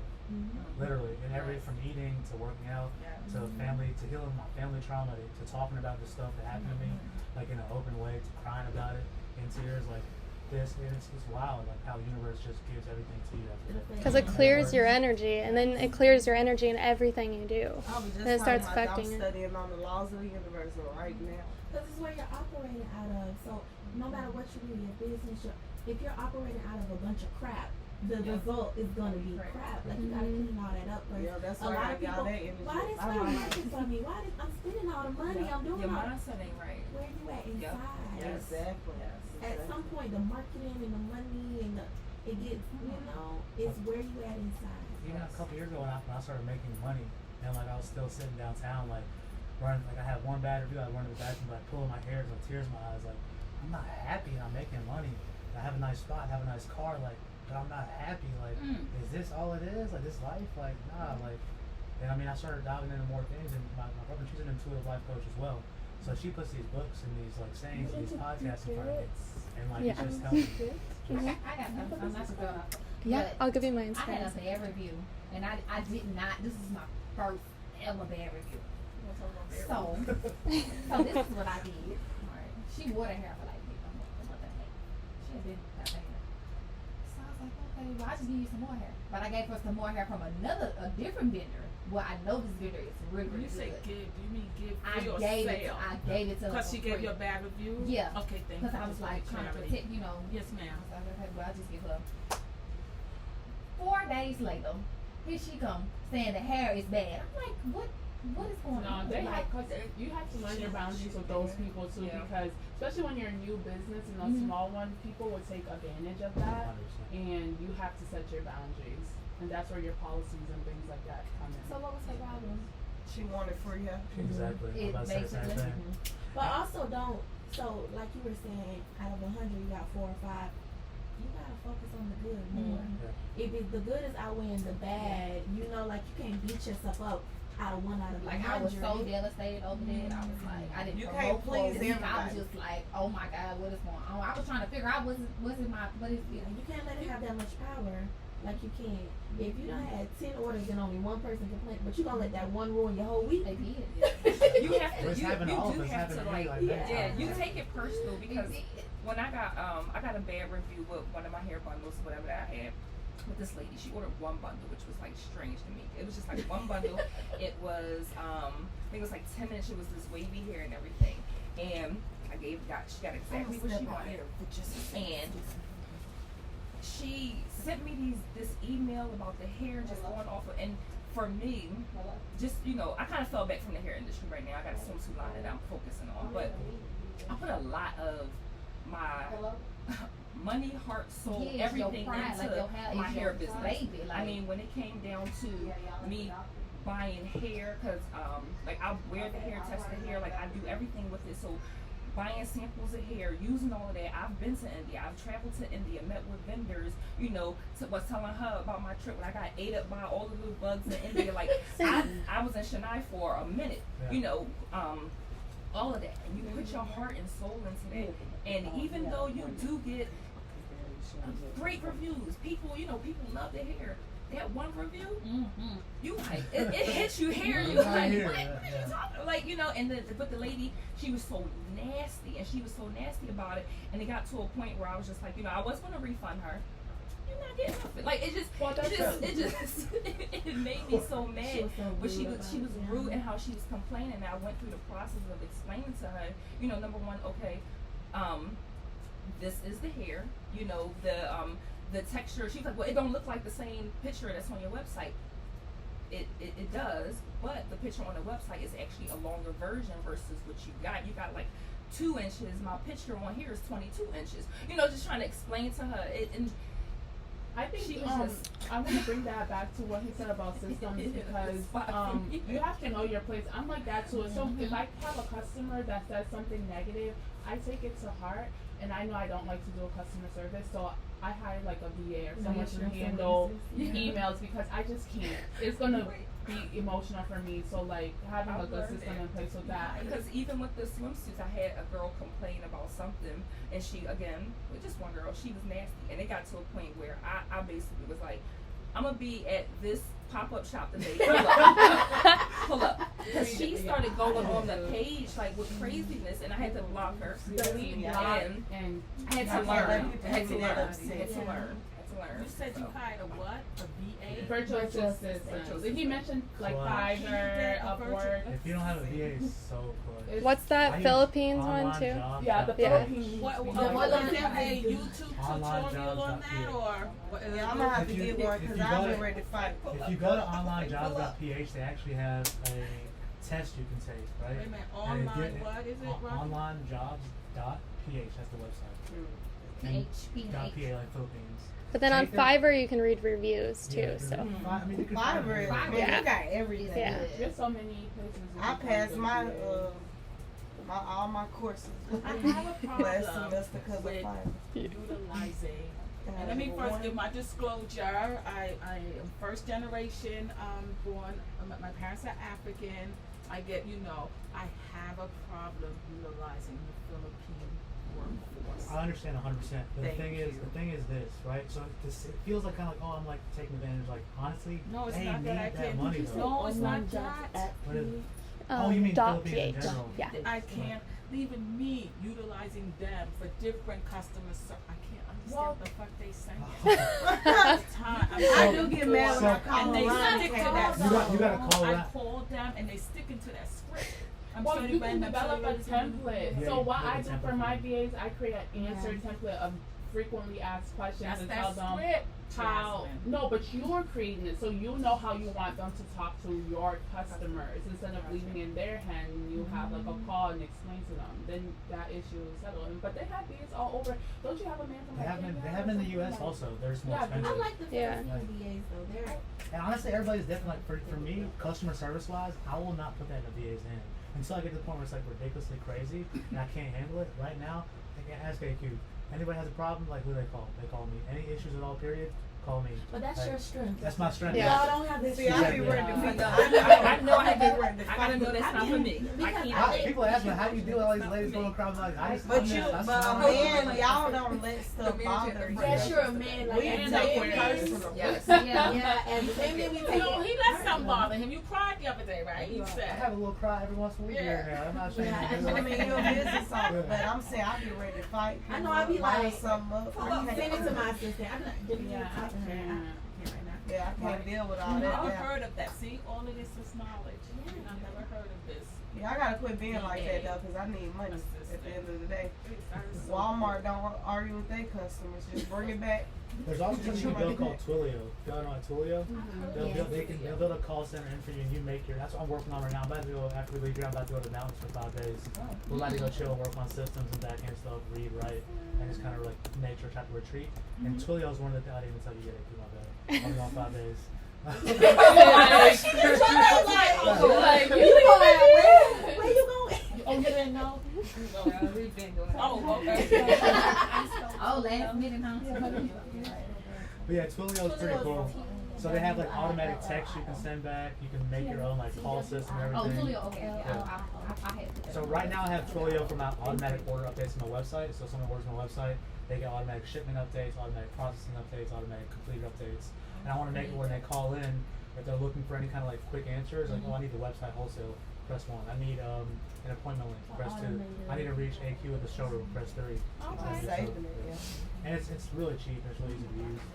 So it's kind of like having a VA but building it yourself almost. So. And working with tough clients, you guys don't have to work with someone you don't want to work with.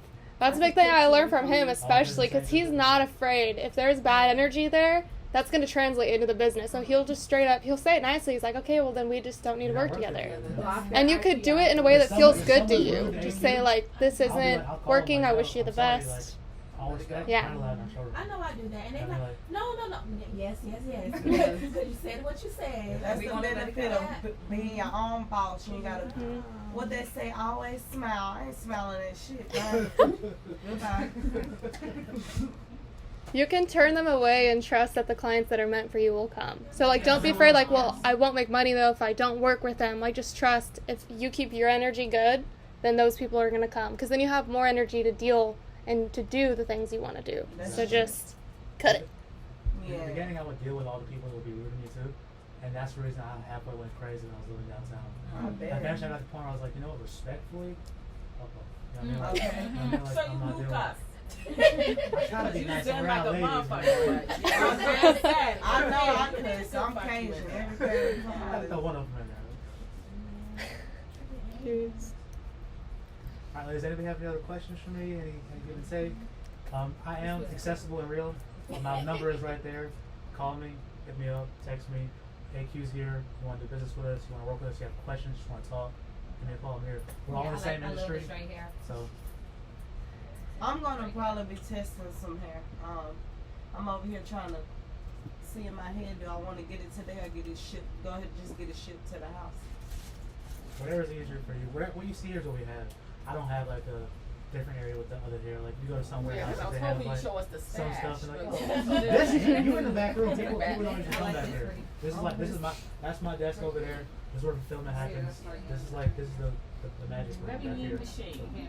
I respect it. And like we have inventory coming in 2-3 times a week all the time, and it just turns around like that. And like I used to have hair in Mississippi in my dad's office, and I've learned to like I exact number I need to keep here for my clients. And as I scale, like I'm thinking of different operations. Like I might hire a fulfillment center in Minnesota to keep some of our like main products, barcode them out. What's your dad's name? Dr. Candola, you know Singani, in Ocean Springs. I heard of it. They're just like they're both cardiologists. Okay. So you want to stay alive. Just want to keep your bones. You know. You a vegan? I'm vegetarian. Oh. I'm pescatarian. Sorry. My food need to have parents. I need to have some parents. I actually stopped when I was in LA. I came 4 years ago. I started doing yoga, meditation. I heard it make you Everybody feel do that when better. they come to LA. Yeah, Everybody dude. All my homeboys from Mississippi like, yo, what happened to you? You got pink shirts on, you ain't eating no more. I'm You like, man, keep yo. saying the homeboy name that's just ringing a bell over here. What was that name? Killer. Killer. Oh, no. I know somebody named Big. From Pascagoula. How old is he? I age, 30. He actually older than me, 37. I probably used to talk to him. Oh. Blaze. Oh, you like, oh, I know somebody. Yeah, I was See? I was I mean, really. honestly, if you're anywhere near Gulfport, Mississippi, like in that area, It's like, so small. we used to go, Everybody you know supposed to everybody. have that club, Which one? the one who was always jumping in Gulfport and Biloxi. Say the name. Club. I can't think of the name right now. See, you gonna be in the I was there car every next year. weekend. I know what you're talking about. Is it Illusions? Illusions. Not Illusions is new. No, Older one. Illusions was back in the day Was that the too. one back in the day? Yeah. When we used to pull their cars up right on the beachfront right there. The 2-story. That was Illusions. That was Illusions. I used to be there all the time. Me My little Kia. 17 years old, right on up in there. I was there at the Judy concert when I was 13. Exactly. When I was 13. Yeah, everything Snuck so out fast. color. Yeah. I wanted to touch on one thing with the branding. In the beginning, he wasn't telling his personal story. At first, he was just documenting his journey in the business. He was saying that he was going around and he was testing things, and he was just telling people his experience, and he was documenting it, and then people followed the journey. And now, even if they didn't buy from him like 5 years ago, now they're buying from him now because they watched the whole story. So just be talking as you're going and let them know what's going on. And if you don't want to show your face, just type it out. You can do that too. Because people like following it. Yeah, exactly. And then also with Instagram, this is just another small thing. You guys post a lot of hair pictures so they know what you have. And then also say the different products you have because people are going to ask and sometimes they just don't know that you have something. So if you're just posting bundles, they're going to be like, oh, well, they don't have wigs, they don't have this. So maybe have like a highlight that says products and then show all the different things that you have or the stuff you can get too. So then they'll be like, oh, they have this, okay, and then they'll reach out. And then also have a highlight that has your reviews and then one that has client posts because people like seeing the faces and then also your story because you're making it personal. She's It a already wealth info sounds Instagram. like a lot, but okay. If You don't look- have if you look to at just my do IG, whatever like, feels good. every That's the single secret. picture I have that looks good. She did it. Every picture just me holding some hair with no edit. did? That's me. I type a lot though, so I put a story behind it, right? Yeah. That's when I make. You know, it's me when I put like I tell a story about like 10 years ago I was sitting in this and that blah blah, or 4 years ago I was at a different location, and I just put a random picture up. And for like her and the other girl I used to work for before, like they make it like pretty nice pictures. I mean, and reels and stuff like that. One of his So, YouTube videos that went viral though was Yeah. literally he like woke up I and woke he up was just like hungover. rubbing his And eyes, then just I like, was hey Let me guys. tell y'all about Linda or something like that. I mean, The and tags one were was, like, dumb, 80K it was views or just- something like that. Them be the ones that blow up. Yeah. You don't even I try. didn't try it all. Yeah, you like, dang, now when I actually put in all this work. And then I started editing them and it's like 100 views. I'm like, what's going on here? Like, Yeah, that's how it works. You can't overthink it though. A lot of people, oh, I don't want to do this because it's not perfect. I closed my website. People like to see the process. They respect it more. You gotta show your process. Yeah, a lot of people will start getting a bunch of hair and then they won't sell it yet until everything's perfect. Like they're That's like, me. well, That's I was in the beginning. That's Yeah. me. I ain't gonna lie. Because what's I perfect? was. Like you still have to work on your business Every day I And work that's on what I it. gotta dedicated come to out it. of. What is Trying to be.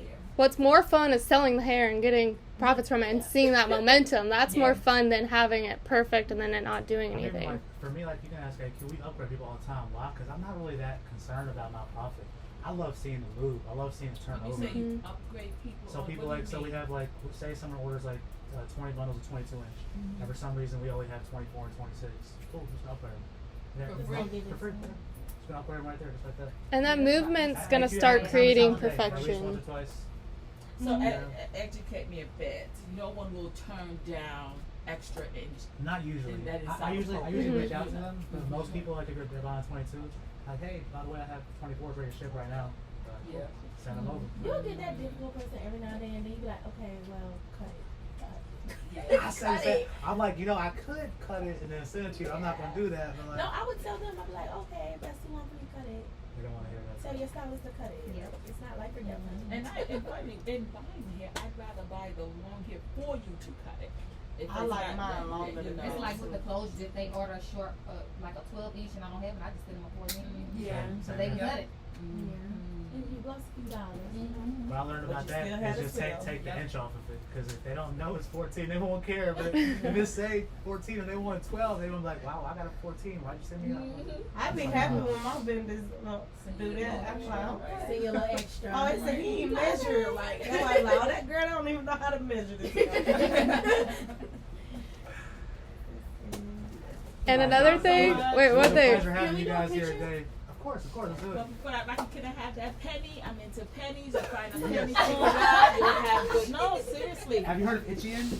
No. I was like, I as a cheat. kid, So I look it up. always It's get actually that really penny. powerful. 3 pennies, and you shake them, and it's ancient Chinese philosophy. Google Itchian, and then try it. If you like pennies, it's without just with 3 pennies. Thank you. Try it. I'm into The whole that. time. That's what you've been paying attention Yeah. the whole time. I was like, I was trying to figure out, is it strategically placed there? Is it there for a reason? You want to take it in here or out there? Outside. Just do it out there. It's better lighting. Thank you. Thank you. Thank you guys. That was so much. nice. That was very nice. What's your name, darling? I know you're Aquarius. And I'm Trina. Trina, nice meeting you. Thank you. Is that one on my phone with? Yeah. It cut off halfway, Get out of here. but then I What turned it about back this? on. Yeah, that's fine.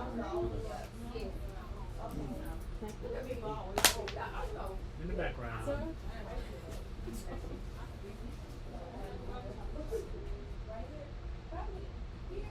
Well, what do you think?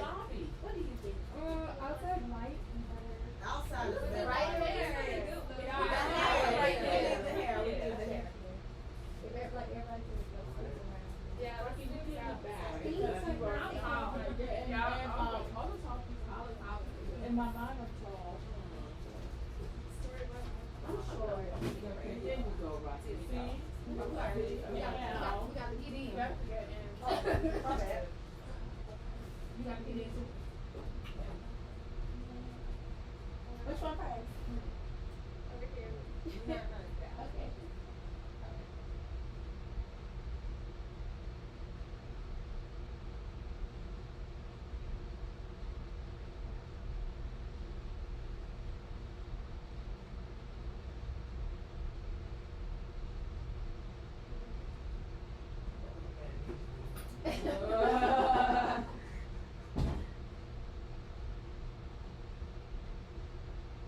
And super big smile.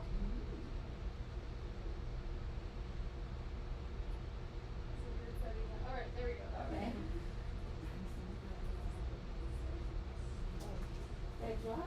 Oh, yeah.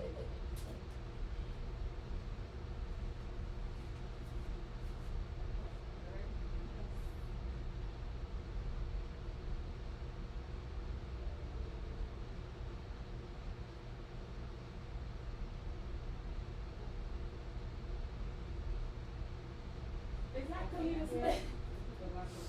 Cat Williams, man? No, that's yeah. Who's that? So that's my homegirl that was Cat Williams' role manager. Oh, okay. I thought she was a baby who used to play Her running back name's to Sonya. like. Her name's Okay. Sonya. She sells edibles in LA. That's what we That's one different.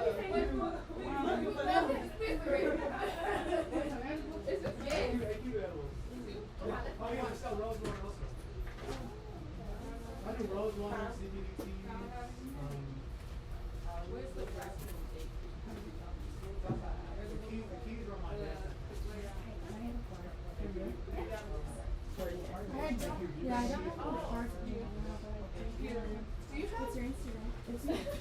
Can I have your business card when you have the chance? I have Instagram. Right?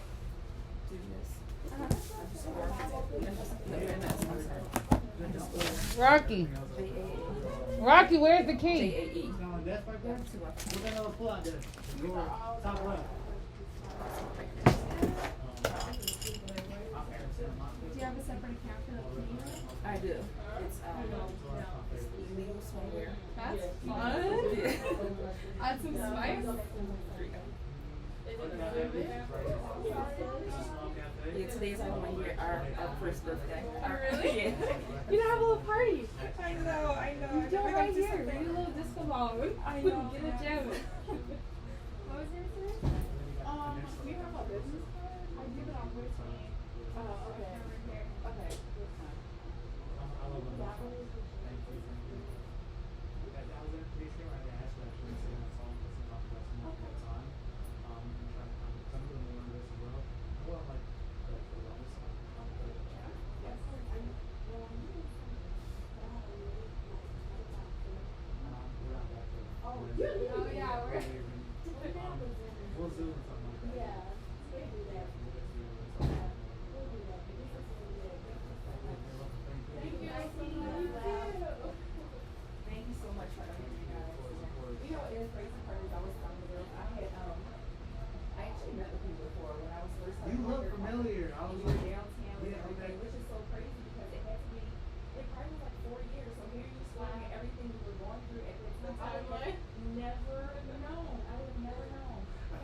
smile, good face on. Yes. I walk to the back and be like, ah.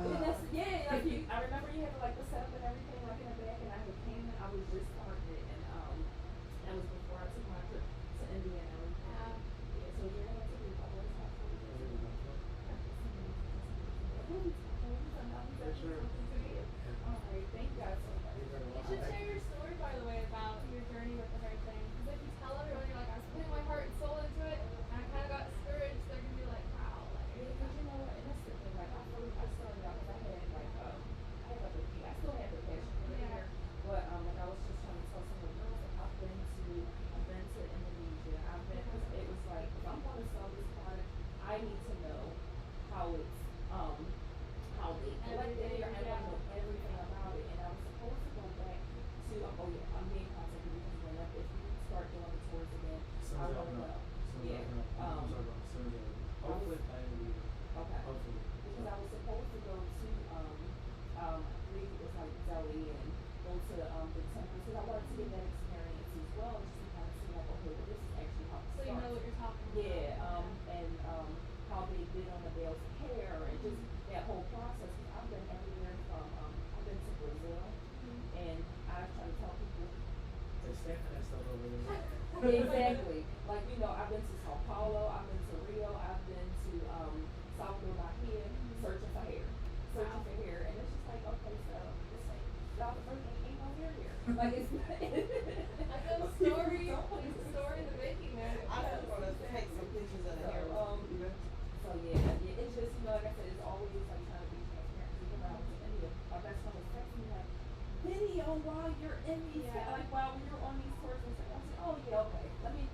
This is where I am. This is what I'm doing. It's like so unnatural for me, but I have to get into it. Well, if you come on a tour to India, I'll show you, like, there'll be folks at temples like, no, you can't take pictures here. For real? Here, man, be quiet. And they'll So find keep your- going. they'll find your And they're like, okay, whatever. Like, but I also speak the language too, so I can like tell them like, it's okay, we're here for like this person. Because honestly, like, people need to know, like, because some people think they're like, these women are making manager or they'll be hurt. Like, no, for them it's a huge blessing to be able to sacrifice something. You know, like they know that people make money, do what they do with it, but they don't really care. They'll be offended if you offer them money for you. You know, the guys that are cutting hair, they're sitting there, they work, right? So never one like don't take pictures. I'm like, come get me. I know you like. Yeah. Just comes outside, chill out, I'll do it. Like it's fun. I show you India, like food, culture, nightlife, the beauty, the temples, the factories. We go meet different people on the marketing side, the packaging side. So I miss doing that. I was like, because I love to travel. I still love to travel also. That's my favorite part. Is to take off. I take her. And I love taking people places like that and just showing them like this is beautiful area. And I just think that when you get into that aspect of your business, you appreciate your business a lot more. You're fully in it. Yeah. It was very nice meeting y'all. Thank you again. Thank you so much. Yep. I appreciate it. I'll be in contact. Definitely. Take care, y'all. Keep smiling.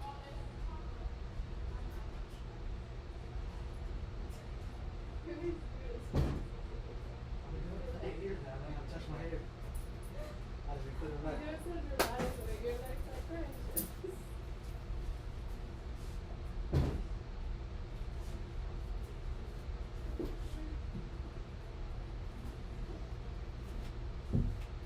Maybe a good idea on what to add to our series. Like, if I really like it.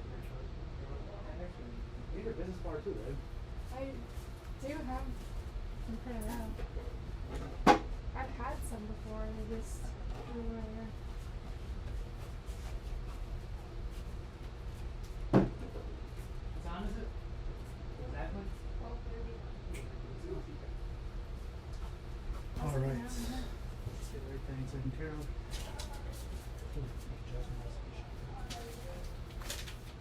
AQ still has work to do. Appointments? No. Packing. Actually, not much You should really. give them flyers for the India trip. I don't know when the interest will be. I'm not gonna try to say the price anymore. True. Maybe Honestly, new I ones. say like hopefully the end of the year, but I have no Yeah. idea. Just wait, they do have people in there right now.